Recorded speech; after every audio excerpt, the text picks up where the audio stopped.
Okay, I'm going to go ahead and get started. Welcome, everyone.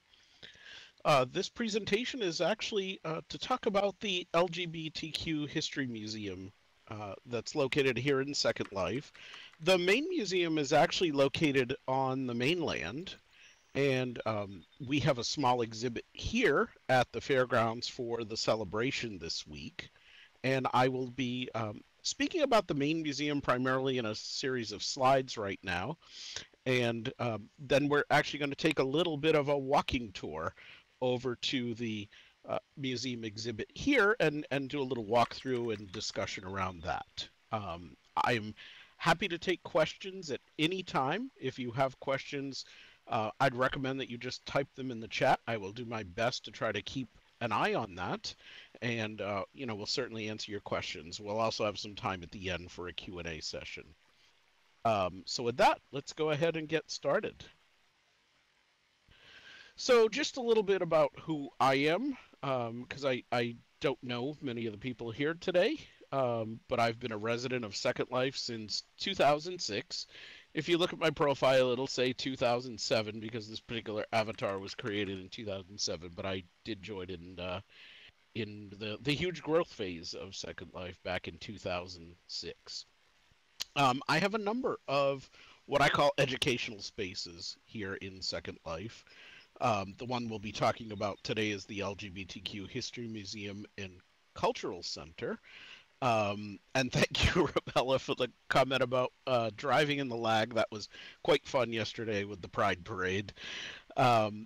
The LGBTQ History Museum has actually been in Second Life since the end of 2006. It was originally set up in November of 2006 and has lived a few different lives over the years and been present at some of the birthday celebrations over the years and some of the Pride events as well. I have a few other museums. We won't be talking about those much today, but I do want to mention them for anyone that might be interested. There is the Museum of Computing History. That actually started up in September of 2022 during some of my return to Second Life and spending a lot more time in Second Life during the pandemic and such. We added about a year later Brevin Cat Island. It's in the Brevin region, and it's actually a build that is to educate us about our feline friends, about their health, their behaviors. There's also a memorial park on Brevin Cat Island where folks can submit pictures of pets we've lost and missed, and that we just want to memorialize. So that one's there for anyone that wants to visit. All of these are open to the public and people are free to visit. The last, and this was a recent, was the Museum of Telecommunications, which we just opened in March of 2024. I'll talk a little bit more, in the presentation about who some of the other folks are involved in the museum. While I am sort of the curator and make a lot of the decisions about the museum, it is a group effort. There are other folks that help. Keep me honest with quality levels and quality assurance and with some of the builds where I have aspirations that exceed my building capabilities, so it's helpful to have some assistance like everything else in Second Life. So that's me, and it's nice to meet all of you, and thank you for taking the time to join us and for spending a little bit of time with us today. So I want to talk a little bit about the museum exhibit that we have here at the fairgrounds. It's going to be here for the duration of the Summer in Bellisseria event, so it's been here since the event opened on Thursday this week, I believe, and it will be here through the close of the event. For anyone that collects the BBB stamps in their passports, we do have a special edition BBB stamp for the museum exhibit here. It's located at the exhibit. We'll be walking over there in a little bit, and I'll point that out when we go past it. So for anyone that likes to collect those, it's here. And I want to mention that the exhibits that we have here are really just a subset of what we have at the main museum. The main museum is much larger. Has over 100 or so different displays with different information. Here at the this particular exhibit showing that we have, there's only really a couple of dozen of those. So there are many more. If you find the topic interesting and want to learn more, we can provide a SLURL or a LM to the museum. Um, so continuing on, I just want to talk a little bit about the exhibits we have here. We do have some general information about LGBT history here, some timelines, as well as some information about all the pride flags. As many of you may know, there are quite a few pride flags. I know I can't keep track of them all anymore, and so we do have a couple of exhibits about that. We have an exhibit about LGBT activism and individuals and groups involved. We do have some information about HIV, a health concern that has affected the LGBT community for many years. We also have an influential people exhibit where we highlight folks from, various walks of life, be there, activists, actors, politicians, etc., who have been involved and influenced the LGBTQ movements over the years. One thing I'll mention, a lot of ideas for some of these exhibits or people to add to the influential people, for instance, come from other SL residents. So once in a while, I'll get an IM from somebody that says, "Hey, one of my heroes is not here," and I typically will then go and do the research and add them to the museum. That just happened actually here during this event. In fact, somebody gave me some information yesterday about somebody that I wasn't aware of that helped a lot in the LGBT community during the HIV pandemic. So if you have any ideas, you can always feel free to IM me, drop me a note card, whatever. I'm always all ears. Okay, I want to talk about the main museum a bit. Though we won't be touring the main museum today, I do want to mention that we do have a full field trip tour scheduled during the Bellisseria Summer event. I believe it's on Tuesday of this week. It is on the calendar, and I'll check before we end the session today just to let everybody know. But that walking tour where we're actually going to take a field trip over to the main museum will be one day this week. But I want to talk a little bit about the history of the main museum. So as I mentioned before, it was originally created in November 2006. And there's a picture of it there. At the top picture on the slide behind me, it shows the museum as it existed in November 2006 in all of its, 2006 prim glory. And blocky textures and all of the best Second Life had to offer in 2006. Below that is actually a picture of the museum today. It's obviously had some evolution over the years, and we have added a lot more exhibits. We've tried to make more use of mesh and better textures over time, and just continually try to add more information to it. I'll also mention, we do exhibits at some of the Second Pride. We were at some of the ones over the years. In addition, we do exhibits at quite a few of the SLB celebrations. We have an exhibit currently over at SL21B, in fact, along with our other museums. So currently, the main museum is located in the Dalton region, which, if anybody remembers the old Linden Village, where the Lindens used to have offices, and they were there from some of the early days of Second Life through, I would say, about 2010 or so, and then they started to use them a lot less. But we are located just across the water from the Linden Village, in fact, directly across from a plot owned by Philip Linden, in fact. As well as the Linden Temple, if anyone remembers. The Linden Temple, which is in the Kirkby region right next door, is directly across the water from us as well. And we have a few mini exhibits in other places. The Pride at Home region, which is run by Coral Lacey and team. We have a small exhibit there on both the some LGBT history as well as the HIV exhibit. and the Cave Lounge and Lanes, which is a build over in Cheche, which is over in Satori. We have a build there thanks to Timothy McGregor, one of the folks involved in helping with the museum, his generous donation of some space for a mini exhibit. So we're all over the place. Okay, I've had some folks ask me why create an LGBTQ museum in a place like Second Life. Of course, my first answer is, well, why not? But besides that, um, there are a number of factors that I think make it a worthwhile thing to have in Second Life. And one of the reasons, of course, is that access to information about LGBT life, about LGBT culture, issues, health, etc. It's just not available in some places. I happen to live in the United States, where, depending on what part of the country you live in, LGBTQ life might be well represented and well respected, and just a part of daily life for many people.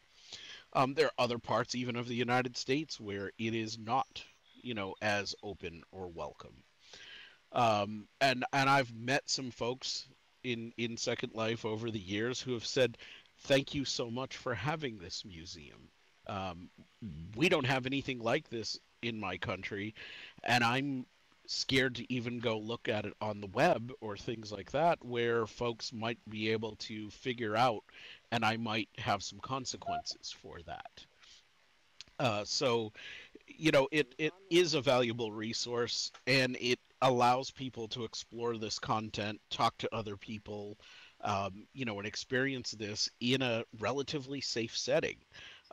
Second Life, is a place where people can come and be pseudo anonymous to some degree, and be able to partake in this with a little more safety than they could in their real lives. And a lot of countries, block access to information about LGBTQ issues and such. And so Second Life, may not be blocked in many of those cases. So the ability to come in here and see that content, it can be liberating for many folks.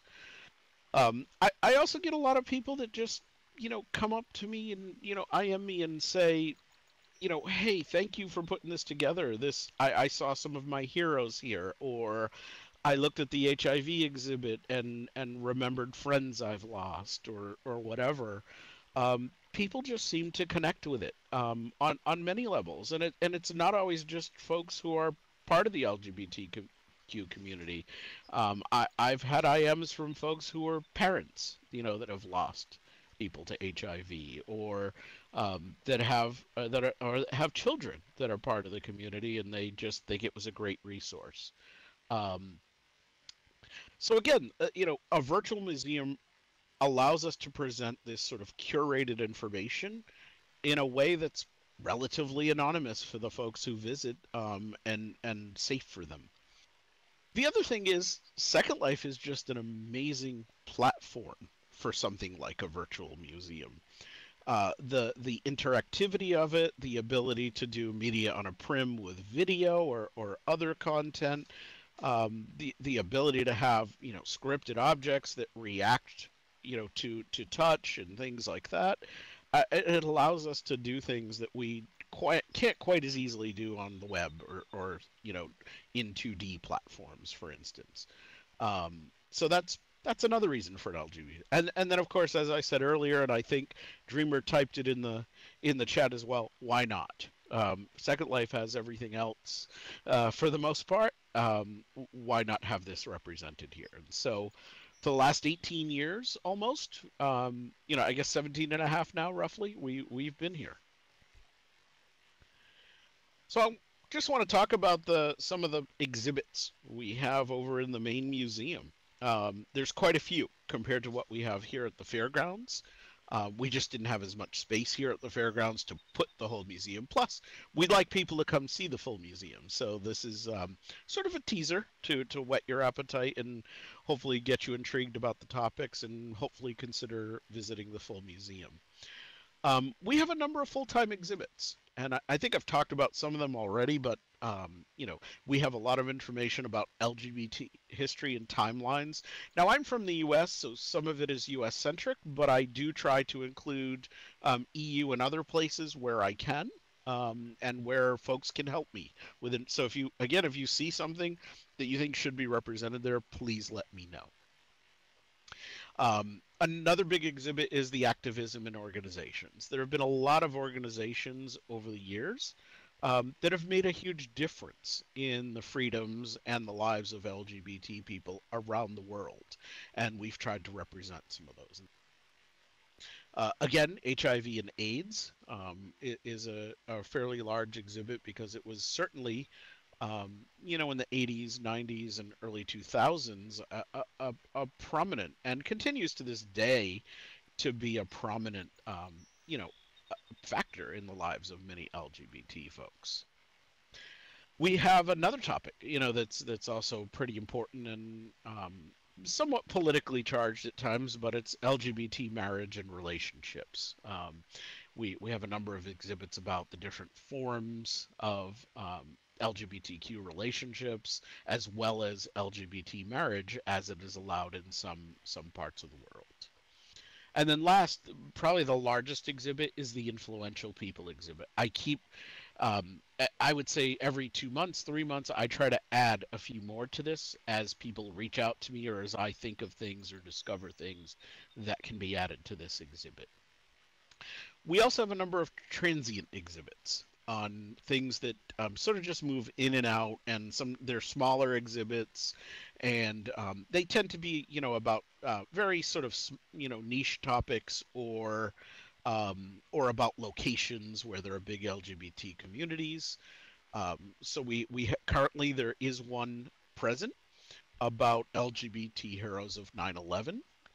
There were many victims as well as first responders and heroes on that day about 23 years ago. And so we wanted to sort of have an exhibit to highlight their lives, their presence on 9/11, etc.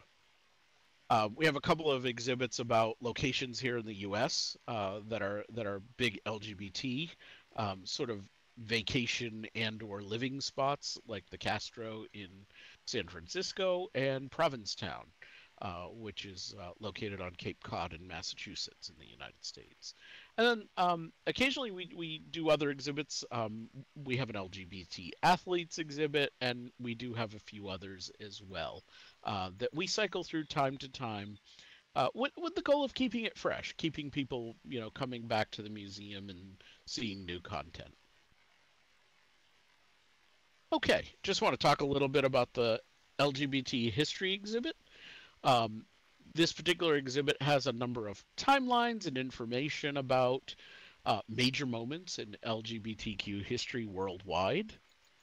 Um, and then some specific exhibits highlighting on places like the USA, Canada, London, and the UK.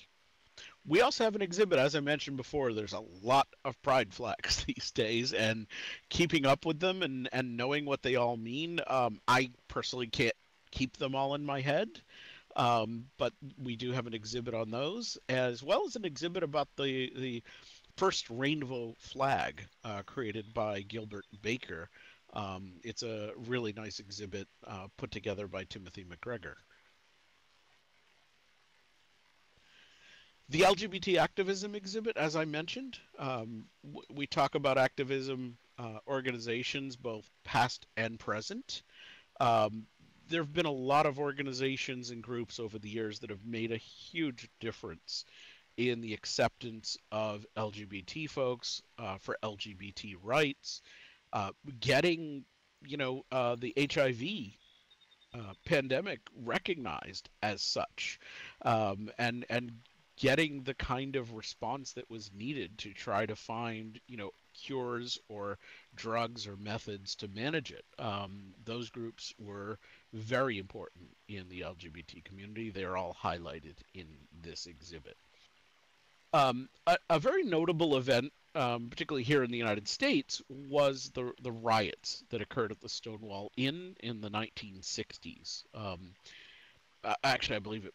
I don't remember the exact date, but if somebody does, feel free to type it in the chat. I don't recall off the top of my head, but the Stonewall exhibits, I'm sorry, the Stonewall riots were effectively an event that occurred in the United States that really brought LGBT rights and equality issues to the forefront. The news picked up on this very heavily.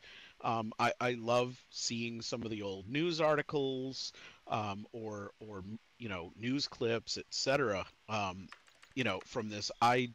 This was sort of before my time, being part of the community, but it is a very important event.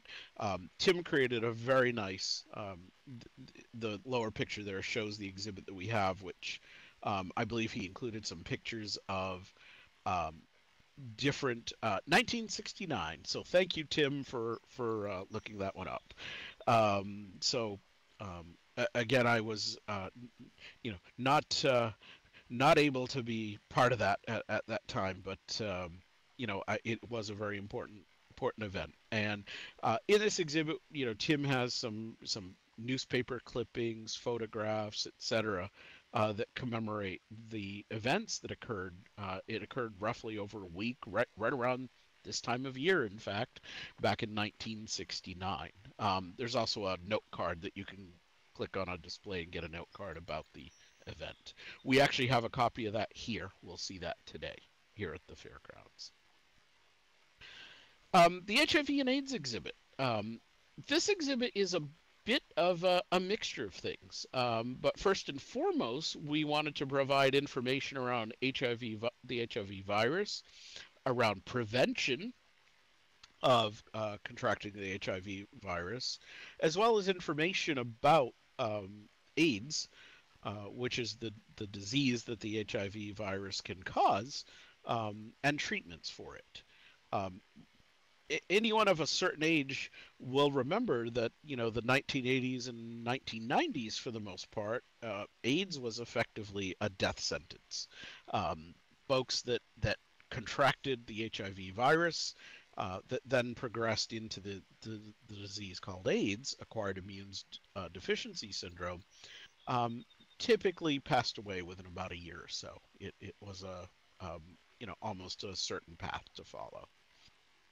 In addition, we have a few exhibits actually on the memorial quilt. There's was an AIDS memorial quilt. I believe if you were to try to display it in public today, it would be the size of multiple football fields. It is huge, and each quilt tile on the quilt was contributed by someone, a group, or an individual that lost someone to HIV and AIDS and wanted to memorialize them. Back in, I think it was 2009, there was a group that put together an AIDS quilt in Second Life, in fact, and we have an exhibit about that as well as a video, a little machinima that I created many years ago about the AIDS quilt in Second Life, and it's largely about information about residents that we have lost to HIV. There's also a few other bits of information about HIV activists as well as organizations and groups. One of the other things we have in this exhibit is an HIV molecule. It's actually a 3D, it's called a ball and stick diagram of effectively a drug called an HIV protease inhibitor that was the first class of drugs that came out in the late 1990s that changed the discussion around HIV. With protease inhibitors, HIV stopped being a virtually certain death sentence and became more of a sort of manageable disease with very good prognosis for long-term survival. That molecule, by the way, is here, and we'll talk a little bit about it when we do the walking tour. Be forewarned, I have a personal connection to the molecule, not as a patient, but as part of a research team. So I'll talk about that a bit when we do the walking tour. Okay, continuing on, we have the LGBT Heroes of 9/11 exhibit. Again, this exhibit is just talking about different folks, some of whom were were victims who were on the aircraft or in the buildings that perished on 9/11. It's also about some of the pilots. There were pilots and flight attendants on some of the flights who were part of the LGBT community, as well as some first responders. Um, and so we try to commemorate those that we have found out about and have some images up there about them. So that exhibit's currently there. This is one of the transient exhibits that occasionally gets shuffled out and replaced with another one from time to time, but it will be there, at least a few months each year. Okay, as I mentioned before, the influential people exhibit is probably one of the largest exhibits. It has dozens of panels with information about different folks who were influential in the LGBT community over the years, either as activists or educators. There were a lot of folks who educated around the issues and rights issues around LGBT, allies and supporters. Some of them, for instance, actors and actresses who were allies and supporters to the community over the years, politicians, and as well as many artists, actors, musicians from the community that either had an influence on LGBT rights or quality of life over the years. And again, this is one I get a lot of folks saying, "Hey, I didn't see one of my heroes or somebody that always mattered to me up here," and I am always happy to add them.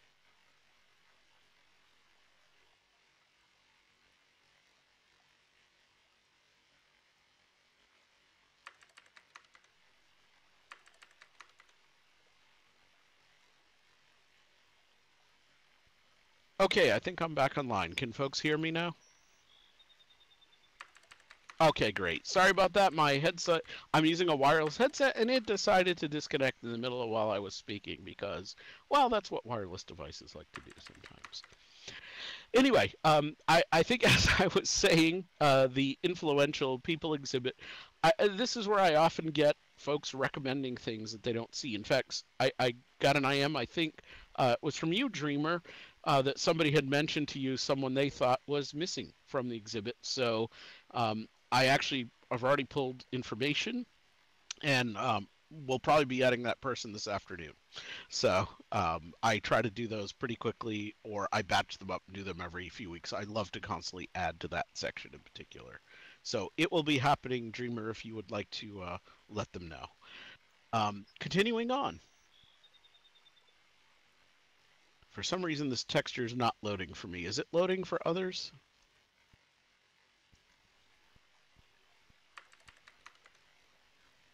Okay, let me try to go back. Let me see if I can go forward.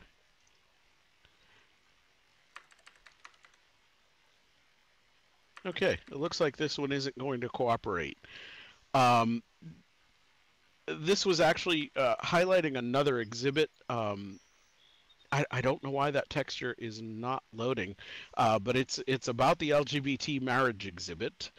Um, and what this exhibit has is different information about different forms of sort of legal constructs for LGBT, including, from domestic partnerships up through marriage itself, and talking about the evolution of that. We have some maps about where it's available, where it's pending availability, etc. That's a moving target that I try to keep up with as much as I can. Okay, moving forward, just some general museum information. So again, the main museum is located in Dalton, across from the Linden Village. I'm actually going to post the slurl to it here in the chat for anybody that cares to have it. Please don't click it now and go there because it will take you to the main museum, but I did want you to have it. So there in the chat, I just provided a link to it. And great, that'll be great, Jerry. I also want to point out there is a kiosk, an information kiosk in the exhibit here that we're going to. I'll point it out. If you click on it, it will give you a note card that will provide a link to the full museum, information about the museum, um, information to contact us if you want to suggest any new content, etc. I also will mention, as the URL indicates, the museum is listed in the Second Life destination guide, so we are listed under the LGBTQ plus section, and I believe also the education section under museums. As I said earlier, museums, this doesn't happen with just me. While I do sort of act as the effective curator for the museum, I build many of the content and the information and sort of plan out the exhibits and such. It doesn't happen without the help of other folks. And that includes folks like Kevin Cerulean, who he's here. I think he's sitting in the back somewhere. Who is my partner here in Second Life, as well as also my real life spouse. And Kevin does quality assurance. As I like to tell people, it's a perfect role to have your spouse doing, because they basically get to point out everything you do wrong. And anybody who's married or in a serious relationship knows that is certainly a good job for a partner. So. And Timothy McGregor. Timothy is also here today, sitting in one of the seats. Timothy is somebody I met in Second Life, I think, in 2006, and have kept in touch with over the years. Though we've never met in person yet, we do need to fix that someday. But Timothy does help a lot with building exhibits. As I mentioned, he built the Stonewall exhibit, for instance. He also helped with the build of the lands and the grounds around the museum and things like that, and always participates in a number of objects. If you look, you'll see he was the creator of them. So again, it takes a village. So we're the three core, but I could probably list 50 names of residents who provided great ideas for content as well. And so we're always all ears about that. Okay, so we're going to now stop here, and we're going to go do a tour of the Fairgrounds exhibit, which is just a few steps away from us here. So I'm going to take these slides away for now, because I know that Rebella is planning to do a party here after our presentation, so I wanted to start cleaning it up for her. But if everyone could stand and follow me, we're just going to take a short walk over to the it's fine, Rebella, I'll take it out of there. But we can take a short walk over to the museum. We're just going to do a walking tour of some of the exhibits, where you can actually see some of the things I'm talking about, which is a little more interesting than hearing me just talk about them. And also, just as we get over there, I'll send out an SL URL for those who don't feel like walking, if you want to teleport over.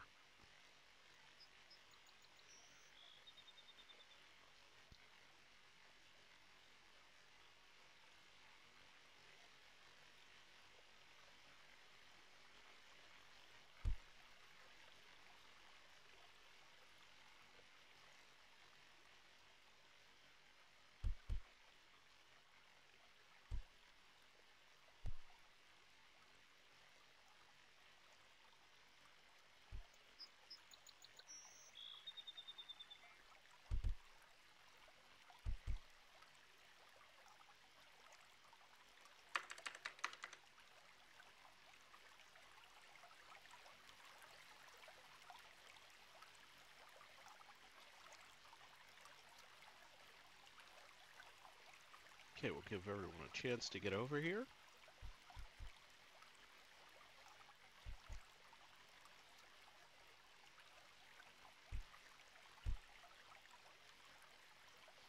Okay, we're going to go ahead in. So this is the Fairgrounds exhibit that we put together.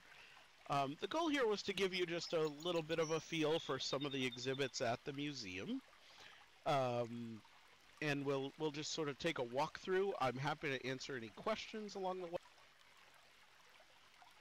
First thing I'll just point out is out here in front, just to the left of the main entrance, is a wonderful sign actually that Timothy McGregor built that sits outside of the main museum and just is sort of a teaser sign highlighting some of the exhibits and some of the content from the museum.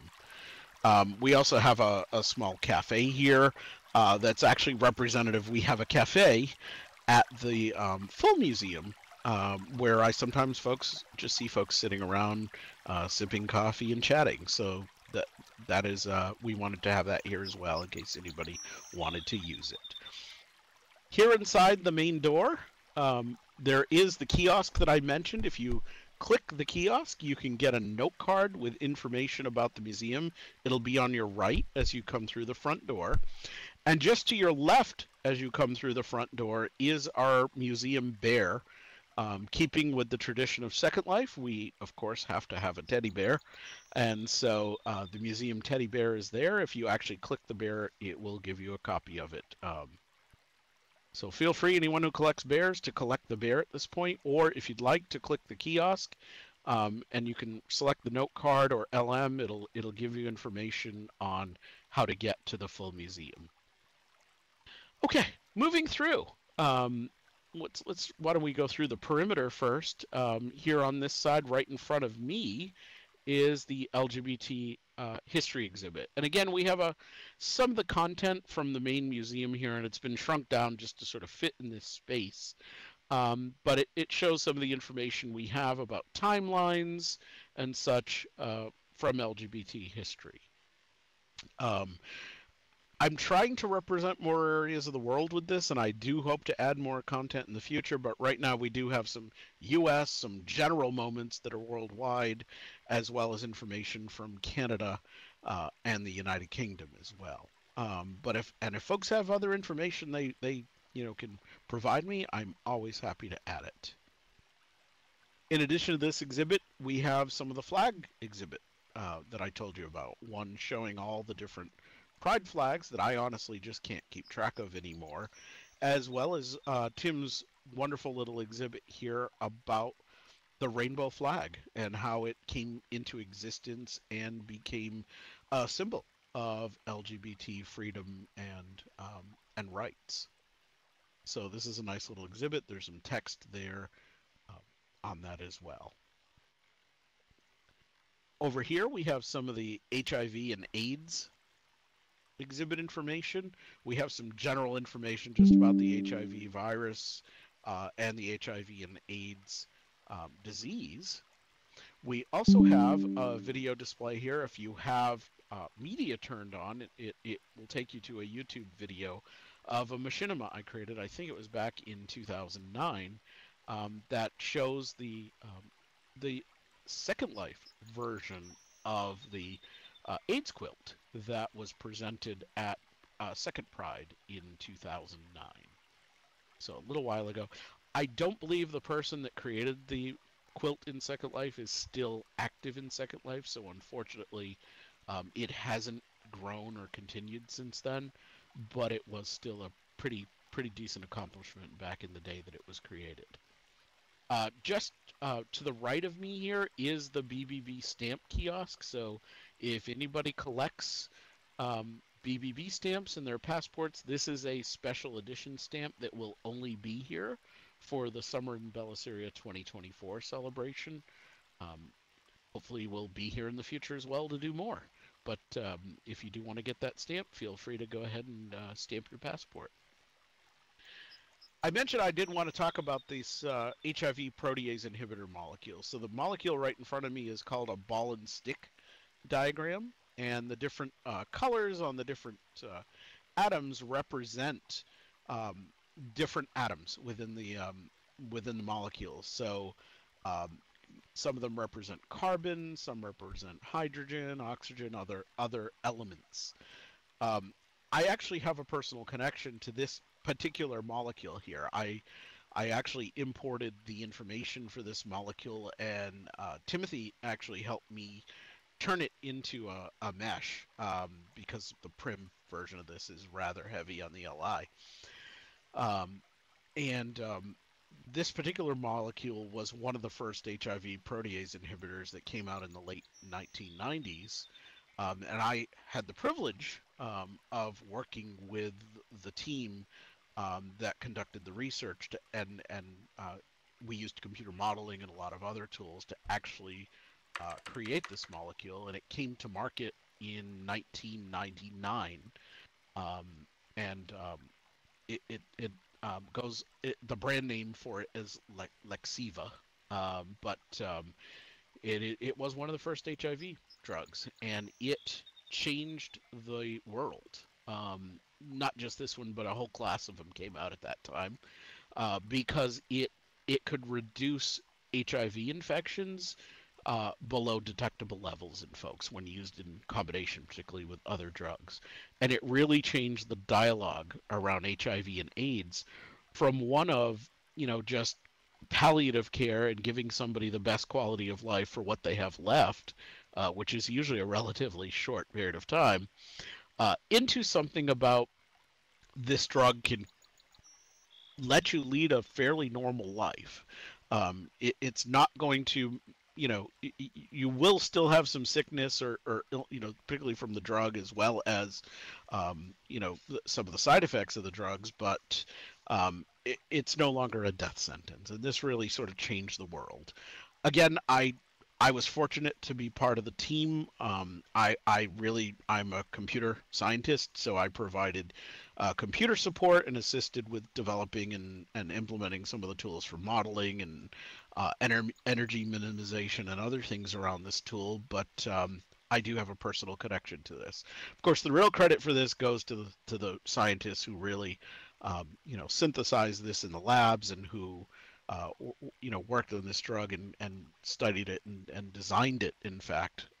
But I still was, happy to be, doing a small part in it. So this has a special connection to me personally. Okay, continuing on. I have a number of panels through the rest of the perimeter here, labeled the Influential People exhibit. Again, this is really just a smattering of the exhibits that we have at the full museum. So, if you have a favorite figure from history, etc., that you feel is not represented here, they may be at the full museum. And if they're not, give me a holler because I'll be adding one today. In fact, based on feedback from somebody here at the fairgrounds. So please let me know if you don't see anybody. But I've tried to have a decent cross section at least here.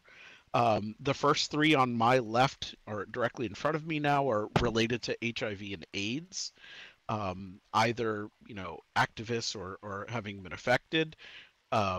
I wanted that next to the HIV/AIDS. The rest of the folks here, go all the way back to Michelangelo, Sappho, Alan Turing, who was actually a famous computer scientist.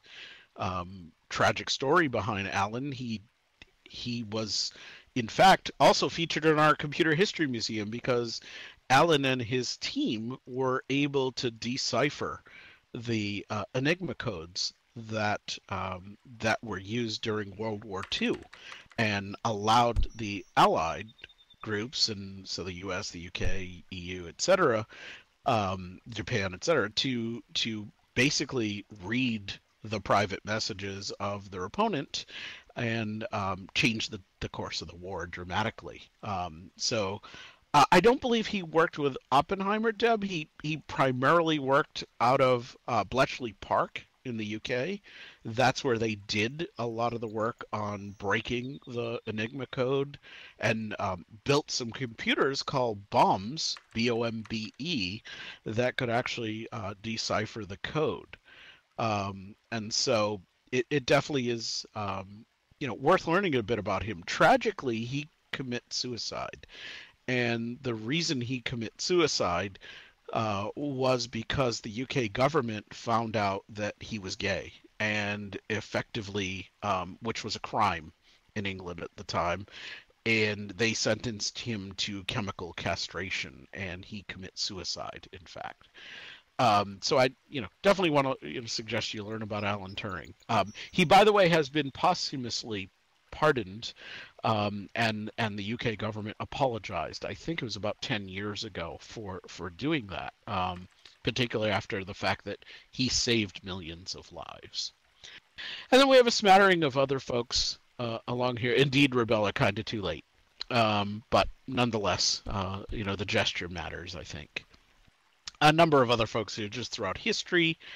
And I tried to include folks from around the world. So we do have Oscar Wilde, who was from the UK, Peter Tatchell, um, and a few others. Again, this is a subset of what's at the full museum. But if you do see anybody, let me know, because I always like to add content. Okay, moving to the middle here, we have a bit of the LGBT activism exhibit. So there are some quad displays here on the floor with different organizations. Some of them going back quite far to the 1900s, well into the middle of the 1900s through more modern organizations. And here at the back of this exhibit is a slightly scaled down version of Tim's Stonewall exhibit, where you can read about Stonewall, see some news articles, photos, etc. Oh, I just noticed one of the textures on the pictures are off somehow.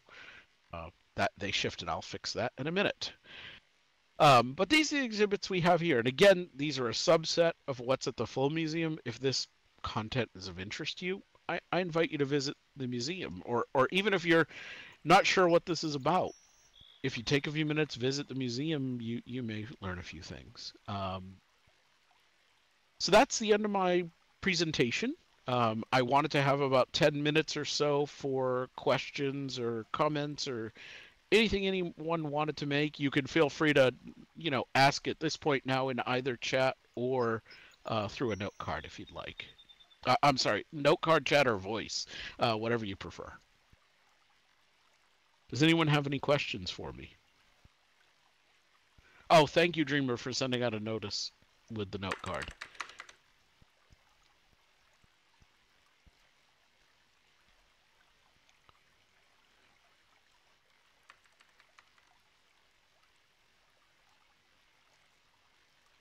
We should do these often.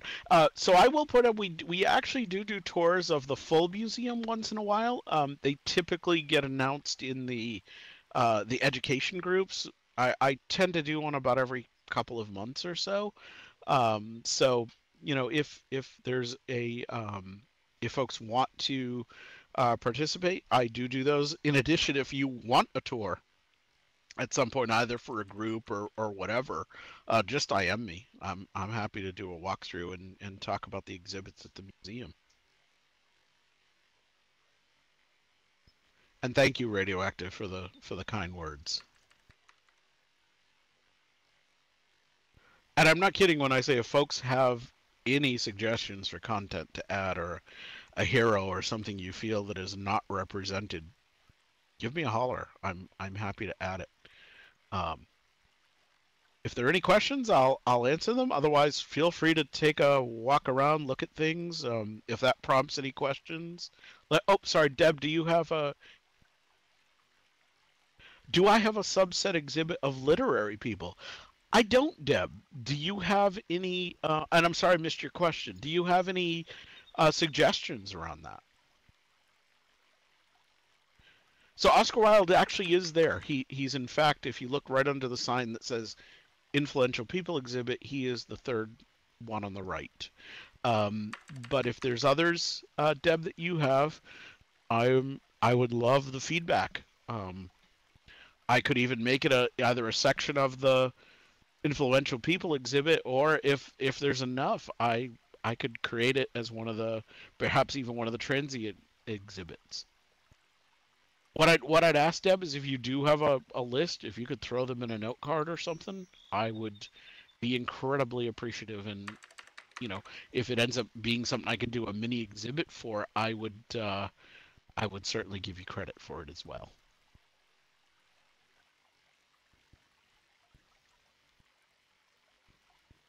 But I'll be here. So if anyone has any questions, I'm going to hang out here for the next 10 minutes or so.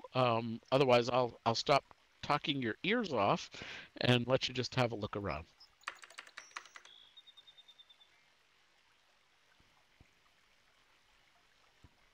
By the way, one question I often get, you know, how can folks contribute to the museum? The only thing I ask is if you have information you want to add, let me know. We actually do not accept tips or donations at the museum. We want the museum to remain free. If folks feel they want to give a tip or a donation, we ask that they do it to some organization that is meaningful to them. But as a museum, we don't accept any tips or donations or anything like. But I'll stop talking. If anyone has questions, feel free to ask.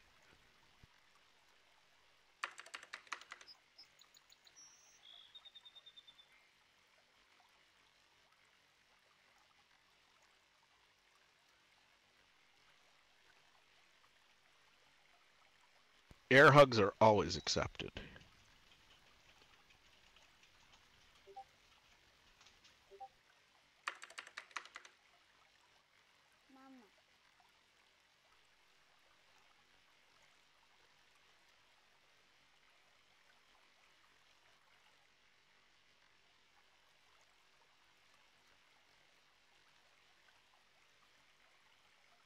I'd also say air hugs, high fives, always appreciated, but also criticism.